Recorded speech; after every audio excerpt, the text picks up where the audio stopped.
Welcome to the Media Leader Podcast. I'm Jack Benjamin. Last month, the United Nations, in partnership with the Conscious Advertising Network, or CAN, launched an issue brief warning that our global information ecosystem is at a crisis point. It appealed directly to the advertising industry to urgently spark change. As Charlotte Scaddan, Senior Advisor on Information Integrity at the UN, explained, quote, "Without swift action and guardrails, AI risks accelerating the breakdown of information ecosystem integrity." As the briefing notes, not only is the technology contributing to a broader erosion of trust in information sources, as people have become unable to discern fact from AI-generated fiction, but the rapid uptake of AI-driven media planning and buying practices also risks worsening fraud and inefficiency, especially if ad budgets flow indiscriminately toward content that is, quote, "best able to attract and retain user attention regardless of quality or accuracy." But advertisers, the UN believes, are uniquely situated to demand greater transparency and guardrails from AI companies as the likes of OpenAI turn to ad-supported business models to fund their exorbitant costs. At our Future of Brands conference last month, Scaddan and CAN co-founder Harriet Kingaby joined me to unpack the report and make a direct appeal to advertisers to make information integrity a condition of AI uptake. This is our conversation. I hope you enjoy. Thanks for gracing us with your presence today, and thanks so much for this brief. So I alluded to this brief that's just come out today. Charlotte, Toplines, what do people need to know about this issue of basically the global information integrity concerns, I suppose, that the UN is having? Yeah, thanks. And it's great to be here. It's not necessarily a natural place where you would find a UN official, but the reason that I'm here and the reason that we worked on this paper with the Conscious Advertising Network is because for quite a few years now at the UN, we've been increasingly concerned about what's going on in the information ecosystem and how it's impacting all of our work and all of the communities around the world that we serve. We've seen information risks increase, and by information risks we mean mis and disinformation, hate speech, but also, polarization, suppression of media, censorship, and of course risks around emerging tech and AI.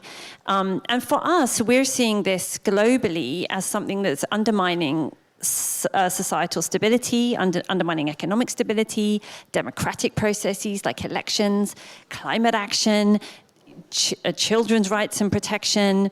I mean, really, there isn't an area of our work that this doesn't touch on. And that's why the Secretary General of the UN, who himself saw this coming quite a long time ago, and also, it's also very much playing into conflict situations. We're seeing that loud and clear around the world. So we were looking at what we can do about this. And he asked us to come up with a framework for action, which we did. And we launched that in 2024. And that is the UN Global Principles for Information Integrity.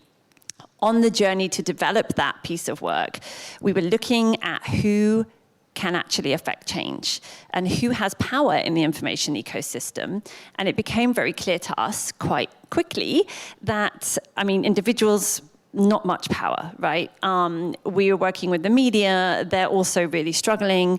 Independent media is so important for information integrity, and that's, being eroded around the world. Governments, of course, have a role to play. Tech companies, of course, have a lot of power, but do they have the will? And then we looked and we found, our civil society partners who were really focused on advertisers and brands. And, who have immense power in the information ecosystem and who are funding the business model that we see amplifying so much of these risks, the disinformation, the hate, the polarization.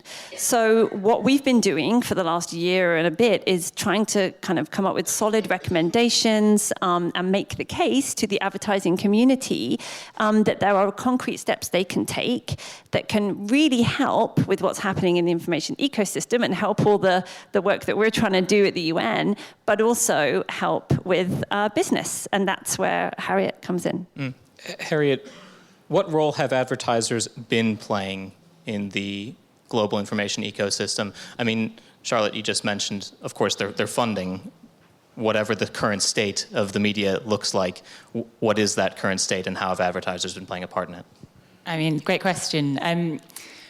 So, I mean, advertising essentially funds the media. So we have huge power over what gets produced and what doesn't. So what we did for this report was we basically mapped the 5 different pillars of information integrity against, kind of what's happening, what the risks that we're seeing as the industry is embedding AI. And we found 5 really significant risks, essentially, that are exacerbating or creating new problems from the ones we're already seeing.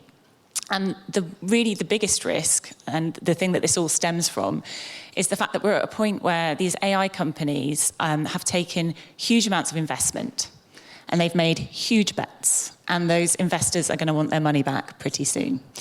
And so what we're seeing is, if you think that some of the behaviour that we're concerned about with social media platforms is anything to go by, it's a bit like hold my beer.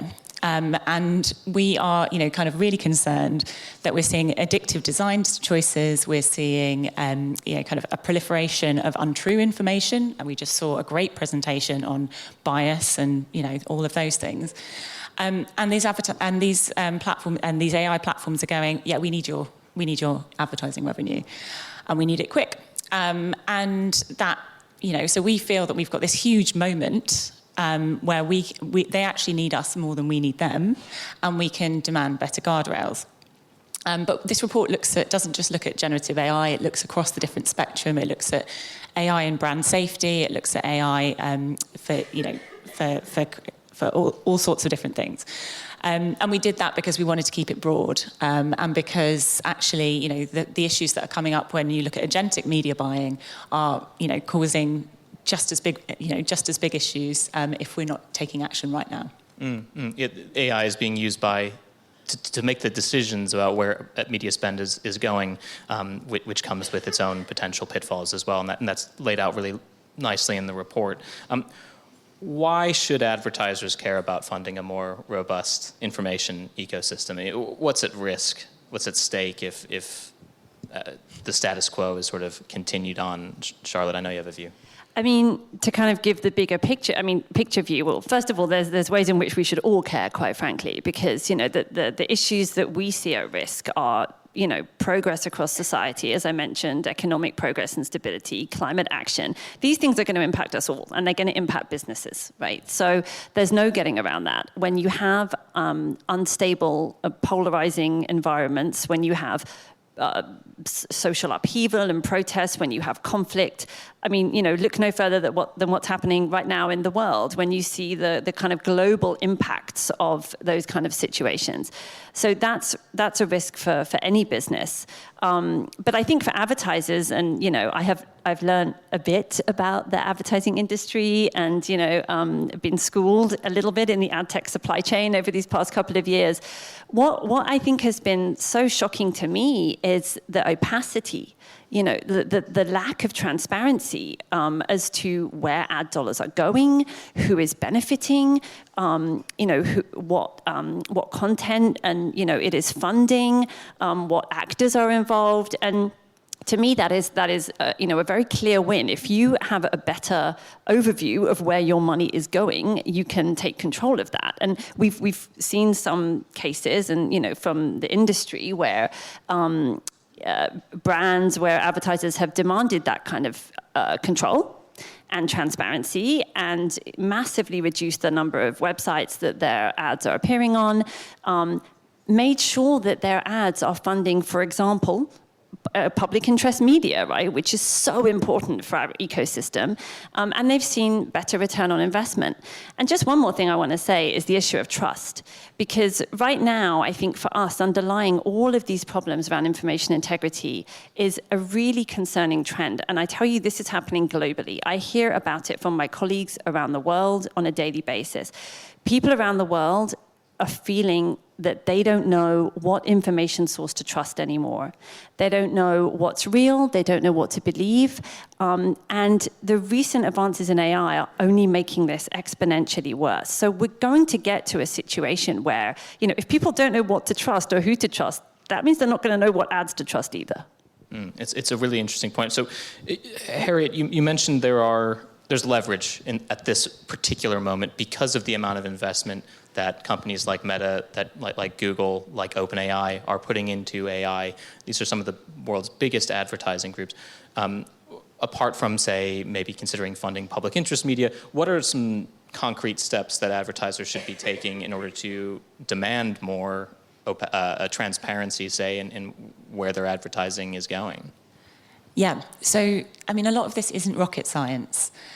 These technologies are infinitely complicated, but the solutions aren't necessarily. And so you've hit on a massive one there. Like, I think we really need to we need to be understanding where our advertising is going, what it is funding, but also we need decision making to be explainable. If you are setting off AI agents to go and buy your media, you need to understand how those decisions are being made, and those decisions need to be auditable. So if something goes wrong, or even better, if something goes very, very right, you can replicate it and you understand what was going on there. So there is this huge need for us immediately to demand this kind of this object level transparency, so that we can really interrogate these processes. That's number one. And we've called it transparent and human rights respecting advertising, because when you have this data, you can make better decisions about where your advertising is going and what it is supporting. Like Charlotte said, you can make decisions about investing it in things like public interest media. You can make decisions that essentially not only drive business results, because this is, we are here to sell, this is about effectiveness, but you can also think about the wider issues. And one issue that we've seen is that this brand safety lens that we often put on this problem is just too reductive for these kind of complicated situations. When we are not investing in quality media, trust is collapsing. Now, that's not a brand safety issue necessarily. That is a much wider societal issue, and we need to be thinking about these things. So there's a huge part of this report that talks about risk and how we've got to get much better, not just at managing risk within our marketing departments, but managing this at C-suite level and creating dialogue. So, these problems are not going to get solved by even us sitting in this room. We're going to need technologists, we're going to need civil society actors who really understand the problem. And this report calls for these kind of multi-stakeholder initiatives where we learn together and we work out what to do. So all of those things. And then, go back to what think about transparency, think about investment, and then, where there is policy going through to start to support this work, supporting that as well, and thinking about how we fit within that wider ecosystem. There's a real sense of urgency that is apparent if you read the issue brief. It's apparent in what you're discussing at the moment. I've sat on stages now for 4+ years talking to executives at different companies about the concerns that are raised in the report around information integrity, around mis and disinformation, around what are we funding, around ad fraud, or just fraudulent advertising. And the issues have sort of continued on and on and on. And just to put sort of a button on it, how much time are we talking about in terms of, in order to capitalize on and really meet the global development goals that the UN has? Are we running out of runway? How urgently do decisions need to be made to maybe change the direction that we're going in? It could not be more urgent. I mean, it really couldn't. I think that, across the world, we're seeing the impacts of, some of these information risks. We're seeing, the impacts of AI use. We're also seeing the need for climate action, for example, become increasingly urgent. I mean, we've been saying it's urgent for years. And, at what point do you kind of say, this is actually, like we're sounding the alarm now? And I just want to say that, I think, just to build on something Harriet said, we're not expecting anyone to do this alone. And this is also not a blame situation, right? We're all working within this ecosystem, the reality of the ecosystem that we face today. But the point is, I do think that we're at a really critical moment. And I don't come to these things to make the moral case, because I know that at these kind of events we have to make the business case. But, I would just say that there is a moral imperative here. We have a lot of control over the direction of the future of the planet and everyone on it right now. And, I'm not exaggerating when I say that. And I think that future generations are really going to look back at this moment as pivotal. So we have choices to make, and we have to decide which direction we want to go in. And I think what we're trying to say is no one's expected to do this alone. We have amazing civil society partners. We have the UN. Many governments, by the way, are really concerned about this. And frankly, publics are concerned. If you look at the polling that we have from different countries, people are really worried about the impacts of AI. They're worried for their kids, quite frankly. So I think that the case we're making is that this is the moment. There are many concrete steps that can be taken. We're here to share those steps and provide that guidance. But also, it's going to help business. Last quick question. In a sentence, if you could try and describe what human rights responsible advertising looks like, Harriet, what does that mean? 3 words: transparent, accountable, and thoughtful. In those things, transparent, where it's going and why it's going there. Accountable, you're actively working on making it better, and thoughtful because you're also thinking about how information integrity, the things that we care about, are being invested in as well, so that we're making things better and not worse. Charlotte, any last words? No, I think that captures it, yeah. Well, thank you so much for your time. Please go and read the full report. It's a really important issue brief, and everyone should be considering it. Thanks so much again. Thank you. It was great. Thank you, everyone. Thank you for listening to the Media Leader Podcast. Our executive producer is me, Jack Benjamin. Special thanks to our production partner, Trisonic. You can find all our episodes on the podcast platform of your choice or on our website at uk.themedialeader.com. But do please remember to subscribe to be notified of our next episode. You can also subscribe to our newsletter at The Media Leader to receive daily coverage of all the biggest news stories in media and advertising. From all of us at The Media Leader, I'm Jack Benjamin. See you next time.